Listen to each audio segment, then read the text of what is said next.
بسم الله الرحمن الرحيم. سبحان ذي الملك والملكوت، سبحان ذي العزة والعظمة والهيبة والقدرة والكبرياء والجبروت.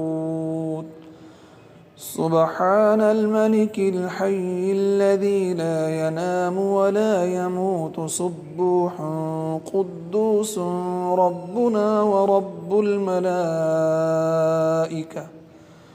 ربنا ورب الملائكة والروح. اللهم أجرنا من النار. يا مجير يا مجير يا مجير.